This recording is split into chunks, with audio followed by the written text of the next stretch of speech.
to the hands of time, 2020, our yearly recap. You know how we do it. It's not the first time we did this, but it's your boy Paulie the Bull. Big John Silver. And to start things off first, we're going to do music.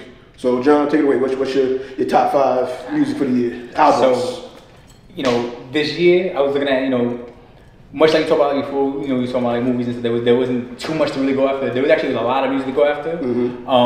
My number 1 actually is from the beginning of the year. It hasn't left yet. I've been a huge fan forever, but Jessie Reyez, Love Came to Kill Us. Excellent R&B album. I love her voice. Her content is just there, man. It's beautiful, and it's like, it's thought-provoking, emotion-driven music. I love it. So that's my number 1. Got you. Now you going in order of what you like, don't like, or you just got it just your top 5? I'm just spitting my top 5 at the moment. I can talk about projects I was disappointed by, shit like that. Okay. But you know, so I got Jessie Reyez number 1. Number 2, I have. I'm gonna make sure I get my order right. I got Freddie Gibbs, Alfredo. I think I put it so high on the list also because previously I never heard from Freddie Gibbs, so I wasn't expecting much from the project. And hearing him spit, I was like, oh, this dude can rap. He's nice. And then hearing the concept behind it, and it kept going for song after song after song. I was like, nah, I really like this project, and it's another one that hasn't left the the playlist since. I still go back to it. Then for 3rd, I got Benny the Butcher, Burn the Proof. Although ironically, it was also a little disappointment for me, because I didn't think it lived up to that Tana Talk, like that raw Benny. But again, I understand his first real album, he needs to put the thing, but it was still a raw album. He still did his thing. You know, I still love it. I remember listening to it, walking through the city on my 3rd, 4th playthrough, and I was like, damn, this album's hard. So Benny definitely did his thing on that. I mean, he hasn't disappointed me yet, so I'm happy with that. 4th, I got Sam Smith, Love Goes. I'm a huge Sam Smith fan. I love Sam Smith. This album came out of nowhere. Like, I didn't even know it was dropping. He put out the single for a while, but then his main single from it came out like a year ago almost. So I thought he just like fell off the radar for a minute. And then the album dropped, and the album's fucking phenomenal. I be playing in the car, my daughter be dancing to it. Like, it's a good album overall. Same thing though, like, you know, he did what he normally does, which is like, you know, he'll do his love music, but he did more of a pop version of it, so there's a lot of hits on it as well. But I love it, a great album. And then finishing it off, I have Royce the 5'9", The Allegory. Don't pull the Fredro. But that nerd music. But that album, you know, I love it. That's another one that stood in there for a long time. I've listened to it back and forth. I want to say it dropped February or January, and it's still another one that most of it, because it's a pretty deep album. It's like, I think it's like 17, 18 songs, something like that. There's some skits and stuff in it, but And like I for the most part, almost all the songs have got replayed through. You know, Benny the Butcher's track on there is ridiculous. Yes. But overall, I love it. Even like the Rhinestone, making fun of himself with the Rhinestone, and then like there was content, there was stuff behind it. There was the substance behind what he was trying to say. Right. And you know, I'm not surprised he's in my top 5. You know, Book of Ryan was in my top as well last time, so it makes sense. But those are my top 5. As far as disappointments go, Kanye. Did he drop this shit? Yeah, that was this year, wasn't it? I think that was last year. Nah, I'm almost positive that was this year. Yeah, maybe that was this year. That the gospel. No album? church on Sunday. She's my Chick-fil-A. No Chick-fil-A on Sunday. Whatever. The trash. Like trash. Like I didn't like it at all. It was a gospel album. You ain't on Jesus. It wasn't a gospel album. That was not a gospel album. They said. I don't know. But anyway, I didn't like it at all. Like even the production wasn't there, which is not a Kanye thing. Like, so I was disappointed with that album. I was a little sad that the year's about to end and we got no K-Dot. So no Kendrick Lamar. Makes me a little sad. Ransom did drop. Yes. That's an honorable mention. I did like Ransom's album. Albums. He had a series. It was it was the series that he did, like you know, kind of like, I thought it was gonna be horror based. It wasn't. Some of the titles were, and the imaging was for the work, but still lyrically it was on point. And to be honest, I never gave Ransom a chance because I choose sides, and when that whole Joe Budden thing, like, so I never listened to it. I was like, Ransom. But then I like one of my mans had put like a clip of it on an IG story, and I heard the lyrics. I didn't see who was right, and I was like, who this? And then you told me about it, and I was like, I gotta listen to you more. So that was dope. And then Reason, I've been waiting for Reason forever, another honorable mention. Reason did a pretty good album. I did expect a little more, but then again, I don't know what happened in the TDE camp while the whole Corona thing was going on, and they're working on different with albums. And I also was hoping for a SZA album. TDE, I was hoping for something from the big three. I didn't get none. Made me a little sad. Right. But those are really it. The only real disappointment for me was Kanye, just because I wasn't expecting too much, but I was expecting something. Right. Especially after he's been pushing. What was it? Yandi. Maybe that's what was supposed to come out last year. He was pushing that forever. Yeah. He didn't drop it, but then he would just try. Soon he would have pushed 1 or 2 tracks that he didn't like onto this at least. And even if he did that, this was trash. So that was a big disappointment. I feel like if I look back, there's a few other disappointments, but those are my big ones. Those are definitely my big ones. Right.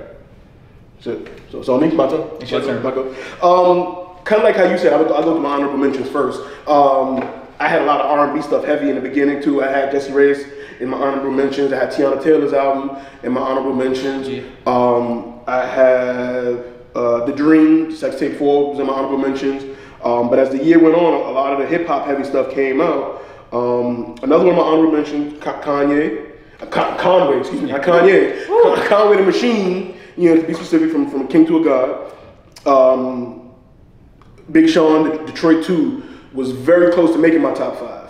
It was it was very close to making my top 5. It's a very, I don't want to do the cliches personal, it's the realest he ever made. But he does speak on a lot of things on there that relatable, change, like life experience changes and things, and growth, and I appreciate a lot of the music on it. So a lot of it. That one actually was one of my disappointments as well. I honestly have, in my opinion, don't think Big Sean is the Dark Fate, whatever. Yeah, that's his best album. I don't think the new project, the one before that. Okay, in my opinion. I would agree. Yeah, I did like I'm Single Again though. I love that. That's not even on the album, I think. They made the cut. Which was the funniest thing about I'm Single Again was Janae was on the chorus.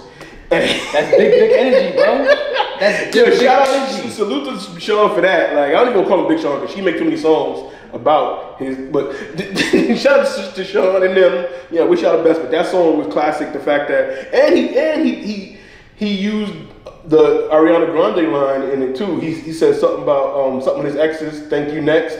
And I was like, dude, just to salute your ex and have an ex singing on a song about like.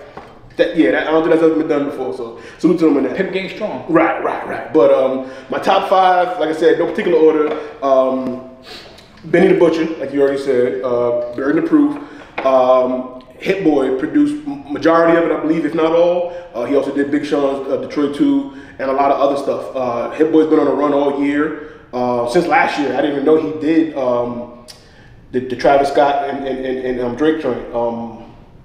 What's the shit called? Sicko Mode. He did Sicko Mode. So Hit Boy since then and he said. I was under the impression that Travis Scott did Sicko Mode. I thought so too. Nope. I didn't know that. Hit Boy did that. And he did a lot of stuff, So the hottest song on Travis Scott's album done by Travis Scott? Correct. I think he's overrated too, by the way. That's another one. We can talk about that another time.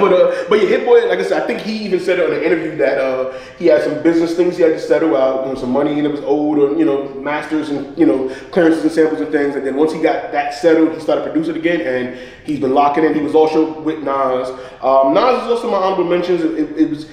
When it first came out, I was really liking it. Then it kind of just like came and went. Like we was discussing before, we had a certain expectation from Nas. The production is good, the music is good, but it's just, it just didn't really stick around. It didn't stay, it didn't really hold much weight for me. And but Hit Boy, he did a great job. And Benny he killed it, like you said, hasn't let me down lyrically, and I just appreciated the album.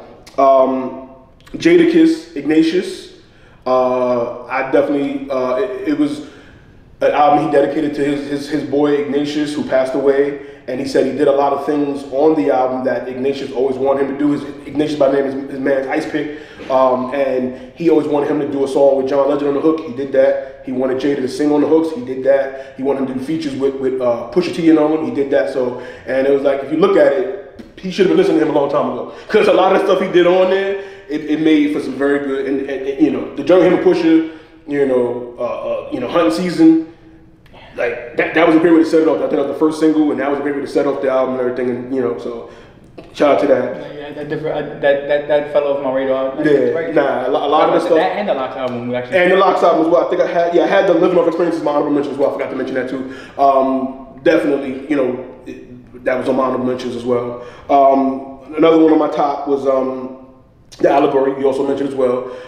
Same thing, I can't say much more than you had already said. You know, Royce did what Royce does. He's at a mature level now. His content is on a whole nother level with things. He's sober now, so. Unless you call him a nerd. Right. Call him a nerd. He reverts right back to the guns and stuff. So he relapses to the hood. Yeah. But the album itself, lyrically, great.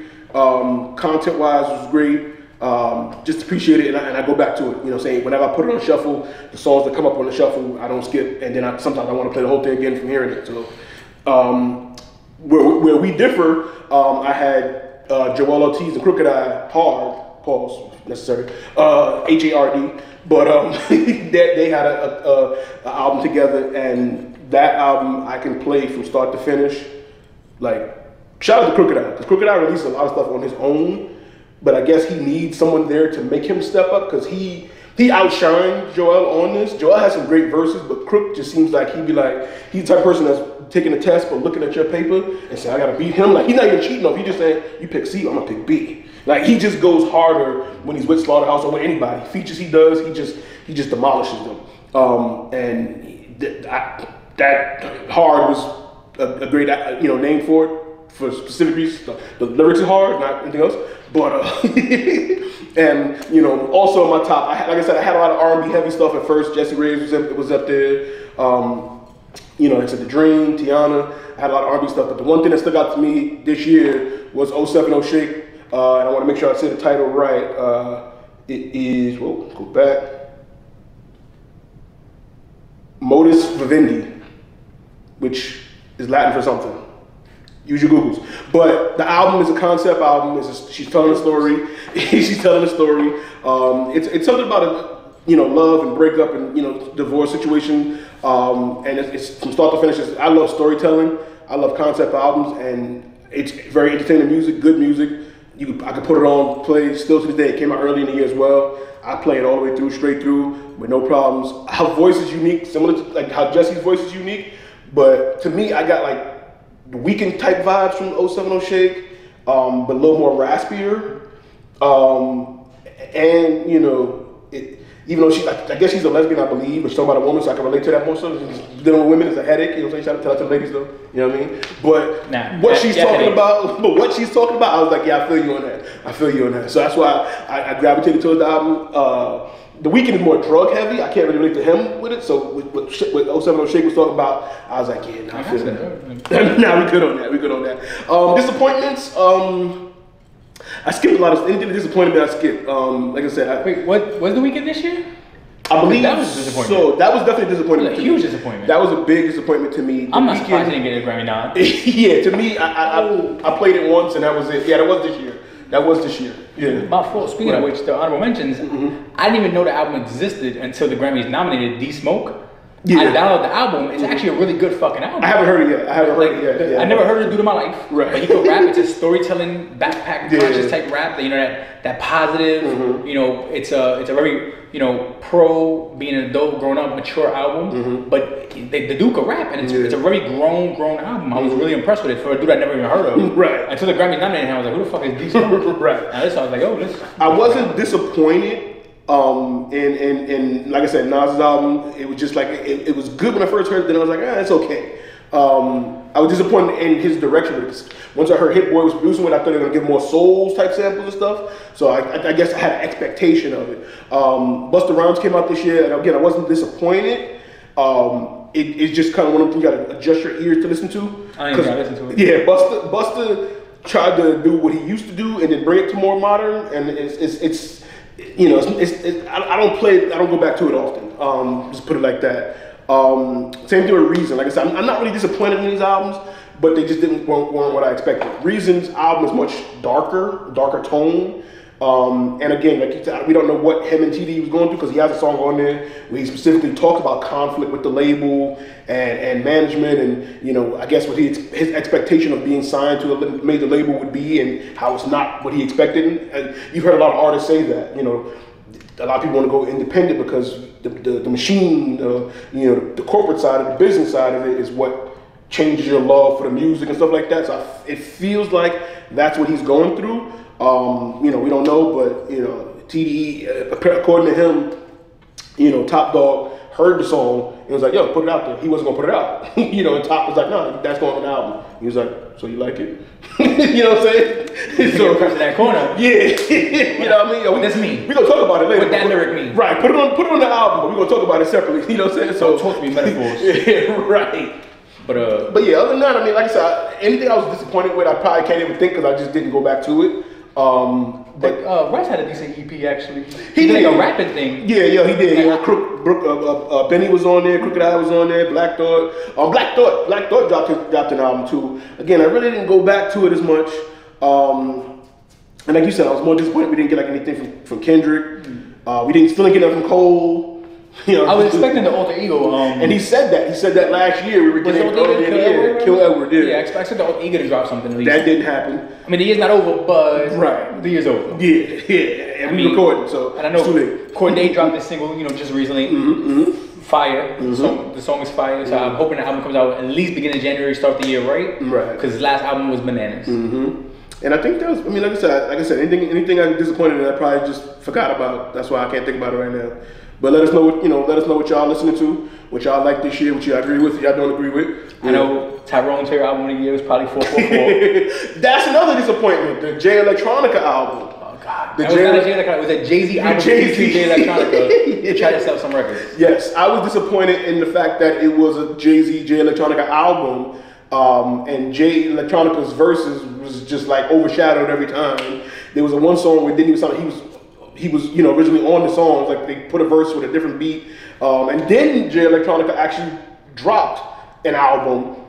He did? Yeah, he has another album that came out this year that is him, but he used some of the songs from that album, and it was stuff that leaked like 10 years ago. Just without Jay on it? No, it's the Jay's featured on the joint, like the Shiny Tooth Theory with the Dream and Jay is on there, and another one, but it was some of these songs that I actually had downloaded. I mean, I had heard years ago, and compiled and I guess made an album, or it was supposed to be released, or who knows. I've always seen Jay Electronica's talent, but I've never been a fan of his music overall. Like my favorite verses from him have always been features. There's nothing that even his Exhibit shit, I'm still not like, oh my God, this is the greatest thing ever in the world. Exhibit C, like, the Just Blaze production always carried that song, and he rode the beat well, But fucking, cause like to this day, I think my favorite verse is the shit that he had on Prime. That's my favorite verse from Jay Electronica ever. But that verse, his verse on Control shows another one that gets hidden because of Kendrick's controversy that came from it. But he had a very good verse on there too. But yeah, when I heard Jay Electronica, I was hyped. Then when I heard Jay Electronica with Jay-Z, I was even more hyped. I was like, alright, we get some fucking knowledge. I thought we were gonna get Jay-Z that did his free verse. He gets pure knowledge because he has a knowledge type conscious rapper. And then Jay Electronica just dropped the ball completely. Jay did his thing. Yes, Jay Electronica just dropped the ball completely. You can't do a compilation, you can't do a compilation album with Jay-Z and let Jay do that. Like, even when they did Watch the Throne, Kanye didn't he went toe to toe with him. You know what I'm saying? He did what he could. Like, whoever penned this shit for him did a good job. Yeah, right. You know what I'm saying? But Jay Electronica just didn't seem like he didn't try. It really didn't seem like he even tried. Or like I said, his verses were recorded. Maybe it was the Mike Tyson thing. Like, he was already beating his mom before he even had the fight. Because he was like, it's Jay. Like, I'm gonna just do my best. I don't know what it was, but yeah, that was definitely probably my biggest disappointment of the year because that was unannounced. But yeah. Like I said, comment, let us know what y'all think. Yeah.